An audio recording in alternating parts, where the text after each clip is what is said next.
Hello and welcome to Ask an OT. My name is Suzanne Asherson and I am an occupational therapist. Today we are going to address how to help a child with self-care dressing skills.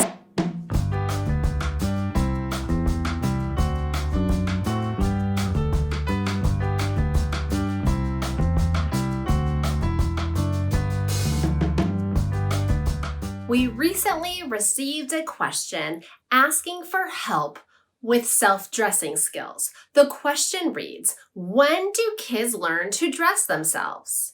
My child needs help with using buttons and zippers, and I would appreciate any help to make morning dress routine less of a struggle. Man, do I understand that. Hurry up, button up your shirt. Did you put your shoes on yet? Don't forget to zip your sweatshirt. We're running late. Hurry up. Can you do it quickly? Those are words that I have uttered many times at my house with my child. Do they sound familiar to you? Probably, because as most caregivers, we are always stressed out for time to get our children dressed and ready and out the door to get to school. Well, today, let's talk about dressing skills. When helping a child learn to dress, it's important that we give the child ample opportunities for practice.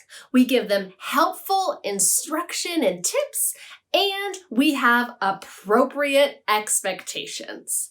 Why is dressing so tricky for a child? Well, it's because it encompasses many different underlying skills, such as fine motor skills, strength, coordination, bilateral motor coordination using both sides of the body, spatial awareness, sequencing, problem-solving skills, core strength, body awareness, and so much more.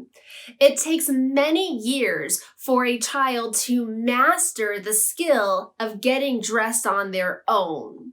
And we hope that by the time the child is kindergarten age, they are going to be able to help you out with that crazy morning routine. So let's talk about the developmental sequence approach for milestones for dressing. So within the child's first year, when they're 1 year old, that child should be able to extend their arms and their legs to help you with dressing. You'll also see that child will be able to remove their socks and put on and take off a hat. At around 2 years old, that child will be able to remove their shoes as well as help push down their pants. At 2.5 years old, that's when the child will begin to attempt to try to put on their socks.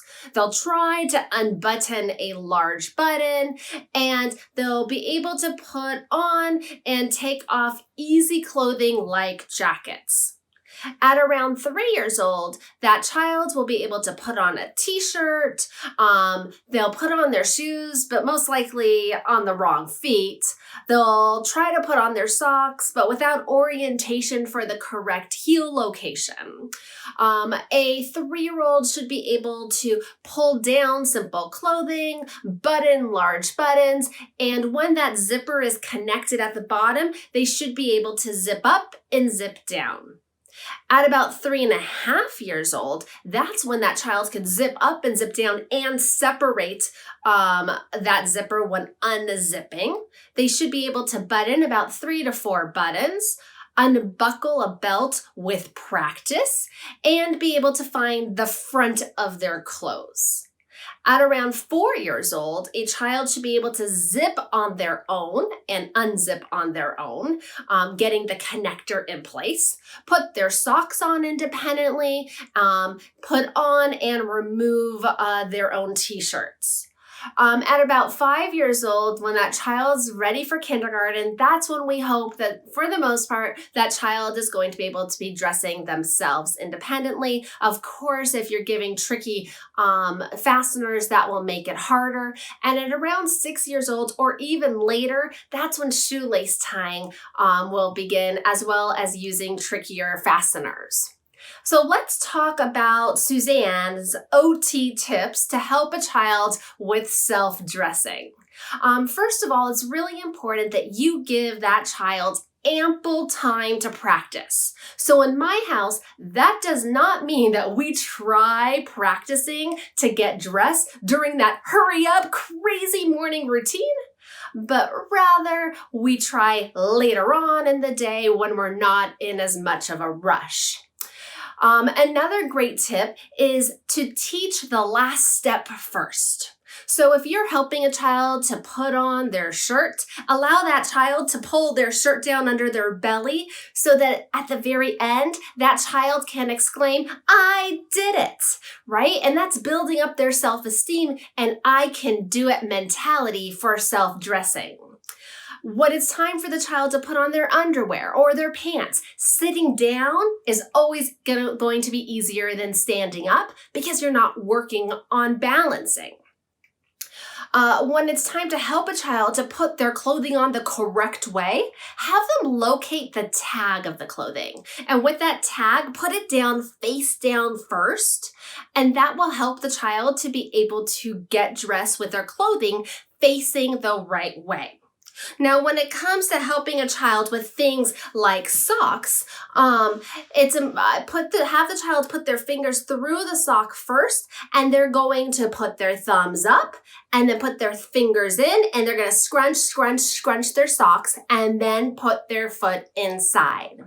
What are some other simple hacks for you? Well, let me tell you, my favorite is Velcro. Even to this day, I prefer my 8-year-old to be using Velcro. Why? Because as a school-based OT, one of my nightmares was always going to the playground during recess and seeing children who know how to tie their shoes have their shoelaces untied because all they want to do is play during their quick recess. So Velcro makes it easy. Another great hack is using elastic pants. All right, especially when you're training a child for potty training, because it's easy for them to pull it up and down instead of tricky buttons and zippers for jeans.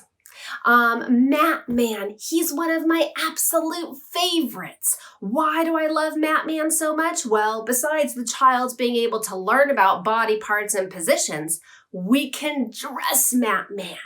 We can give Mat Man different types of clothing, right? Mat Man could put on a shirt with buttons. Mat Man can, if it's cold, have a hoodie or a jacket. And so it's always easiest for the child to practice zipping and unzipping when it's off of their body, when it is on Mat Man, rather than on their body. You could use things like this. This is just a buttoning board, and you could use this to dress Mat Man to practice buttons. When practicing buttons, what I like children to do is to practice from the bottom and then go up, because that way they can see what they're doing and it helps with the alignment. And when it's time to button, it's always easier for the child to unbutton first than button. It's important to have children use their pincher fingers to pinch, to pinch the button, and then to push it through to open it up. And likewise, pinch the button, push it through, pinch, and pull. And that will help the child to be able to button their buttons. Now, Learning Without Tears have some other really great opportunities to work on self-care, dressing skills. We have our tag bags. And with our tag bags, children are practicing self-care, like buttoning. We have snaps, Velcro, zippers, and even fasteners. So again, practicing off of your body is easier than when practicing on your body. A fun way to work on dressing skills is during dress-up time. Children can pretend that they're princesses. They could dress up as firefighters, and with their firefighter vest, they can practice all the different types of fasteners during dress-up time. And then lastly, quickly, let's talk about shoelaces. Shoelaces are really hard to teach children. I like to teach children the method with two bunny ears. I find that that's easier. I also like to teach children using a shoelace that is two different colors. And you could easily adapt shoelaces at home by taking a white shoelace and just coloring it with a Sharpie so that the shoelaces is half one color and then half the other. It makes it easier because when the child is doing the actual lacing, they can see the differences. And when it's time for the child to practice on their shoe, I also like to use shoelaces that are stiffer. See how when I make a bunny loop like this, it doesn't flop over? That's going to make it easier for a child to learn how to tie their shoes. All right, so I hope these tips are helpful to turn the hurry up and get dressed exclamations that you say from across the house to hearing your child scream, "I did it! I got dressed on my own."